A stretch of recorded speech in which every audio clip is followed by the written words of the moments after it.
Hi everyone, we're going to read Hiawatha and the Peacemaker. A fierce scream echoed through the woodlands. Was it a dream? An eerie steam crept up from the ground, and the smell of burning pine filled the air. My blurred vision came into sharp focus. Everything I had ever known had been burned to the ground. My wife and 3 beautiful daughters had been killed in battle. Everything was gone. Only one man was capable of such horror, the evil chief, Tadodaho. I took shelter up the river. I had only a small fire and a place to sleep. I dressed my wounds with leaves I gathered from the bush. Days, then weeks went by, consumed by anger and hunger and sleeplessness. I could think only of revenge. The sun rose early one morning and burned the mist off the river. It was as if a path had been cleared for what happened next. A blinding reflection came off the water, and from it a man paddled gently toward me. As he reached the shore, I realized the reflection was caused by the sun hitting his hand-carved white stone canoe.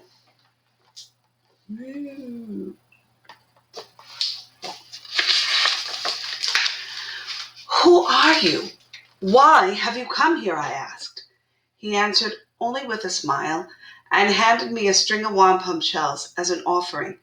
We stood quietly, observing each other, and then he spoke softly, stumbling over his words. I know of your pain. I know of your loss. I carry a message of healing. I have come to tell you of the great peace. Fighting among our people must stop. We must come together as one body, one mind, and one heart. Peace, power, and righteousness shall be the new way. I considered his words, but didn't believe him. Our people governed only through fear. I had never thought peace among our tribes was a possibility. The man spoke again. Travel with me to the land of the Mohawk, and let us spread the good word. As you can hear, my voice is quiet and my words difficult to understand.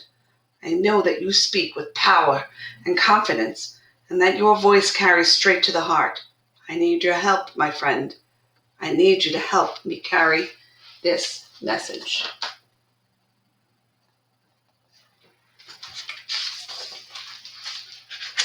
I agreed to travel with him and help carry his message. And so I, Hiawatha, came to tell the story of the great Peacemaker.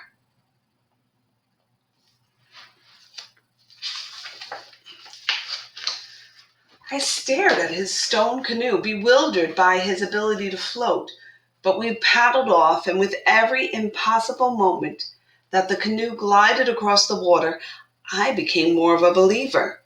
When we arrived at the land of my people, the Mohawk, we were greeted warmly. The chief and the elders were summoned, and we gathered in a circle. A few clan mothers looked on with curiosity and concern. The Peacemaker closed his eyes and placed his hand on my back. Somehow, he had the power to move his message through me. I began to speak his words. "Peace, power, and righteousness shall be the new way," I said. "We must join together. All nations will become one family. Our people shall have one body, one mind, and one heart. This is the message of the great law." The clan mothers nodded in agreement, and a sense of relief spread over me. But then the war chief spoke. "We respect your message, but we cannot join you," he said. "How can we know if your words are true? Tadahoa is too strong, too violent. Our people must be prepared to fight." The Peacemaker quietly stuttered. "The great law is more powerful than any one man.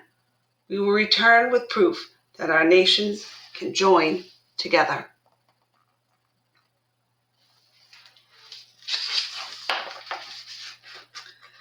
As the Peacemaker and I traveled towards the land of the Cayuga, he spoke to me of healing through forgiveness. My mind, still filled with hatred, and my heart, still filled with the pain of my loss, could not comprehend this. When we arrived, we learned that the Cayuga tribe had been devastated in an attack by Tadadahoa and his warriors.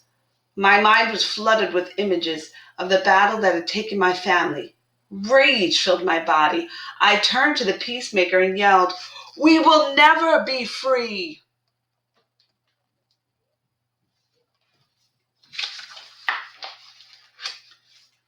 In an attempt to soothe me, the Peacemaker asked me to sit with him and the Cayuga Council.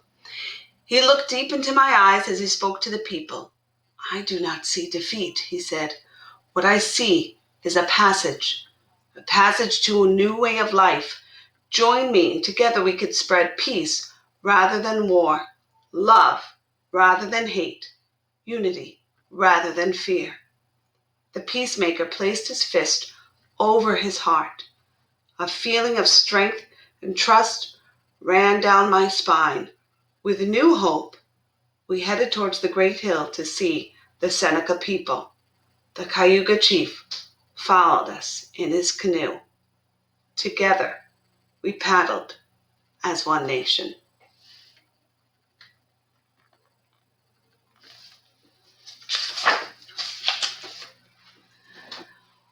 We were met by 15 armed braves. For the first time, the Peacemaker showed signs of worry. We were surrounded by warriors and led to the center of the Seneca village. The Seneca chief approached the circle, and the guards closed in on us. With a wave of his hand, the warriors lifted their spears, but then he nodded, and the guards drove their spears deep into the dirt. The Seneca chief sat down and told us that the wind had carried our message from the land of the Cayuga. The Seneca people wanted to learn about the Peacemaker and the Great Law. "We will all perish if we continue this violence. A change must come, and the time is now. Alone we will be broken," I said, "but together we are more powerful than the greatest warrior." The Seneca chief trailed us in his canoe, and we rode together as two nations.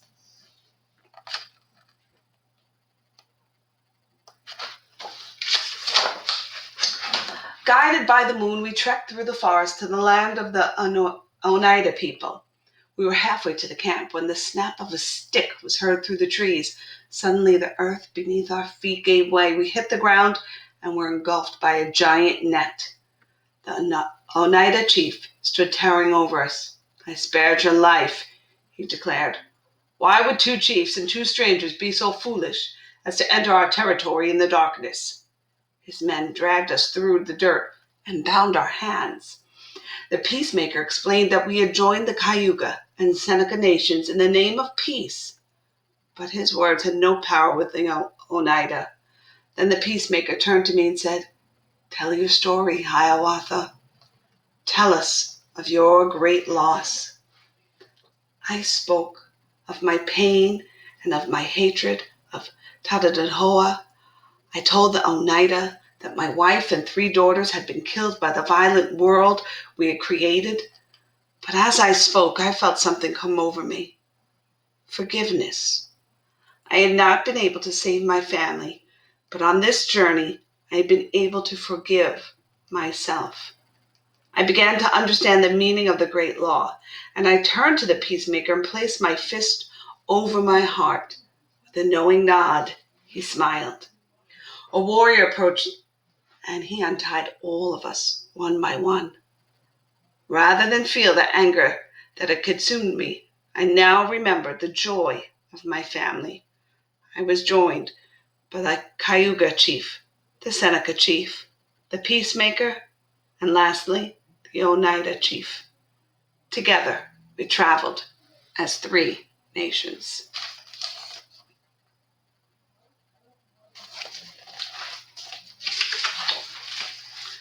The time had come to return to the Mohawk people with proof of our message. When we arrived, they were impressed to see the 3 chiefs with us. The clan mothers had a glowing look of approval. But the Mohawk chief told us that word of our mission had traveled to Tadadahoa. His evil is too great, he said. Your message will only bring harm to our people. Angered by his lack of faith, the Oneida chief pressed the sharpened tip of his staff under the chin of the Mohawk chief. We no longer use violence, said the Peacemaker as he reached out and lowered the staff from under the chief's chin. The Peacemaker led us to the tallest oak that towered over the Mohawk River. I will climb this tree, he said, and your men shall cut it down. But I will not perish. The river will catch my body and carry it to safety. Then you will know that my words are true.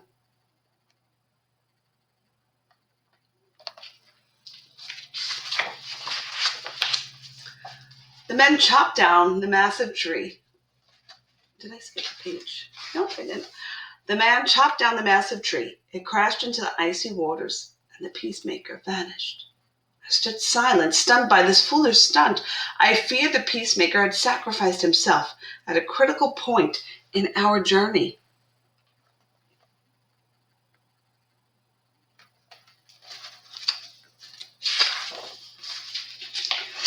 An elder clan mother approached the circle of chiefs with 4 younger women by her side. This man has come with a message of peace and unity. But you greet him with closed ears and closed minds, she said. You reject Tadadahoa, but you behave just like him. She looked at me, and I could feel her sympathy for the death of my daughters. A tear ran down her cheek. Let us hope the Peacemaker is alive, she said. While you sharpen your weapons, I will pray for a miracle. The Mohawk chief was transformed by her words and nodded. The other women stepped in to console her, and we all quietly walked back to the camp.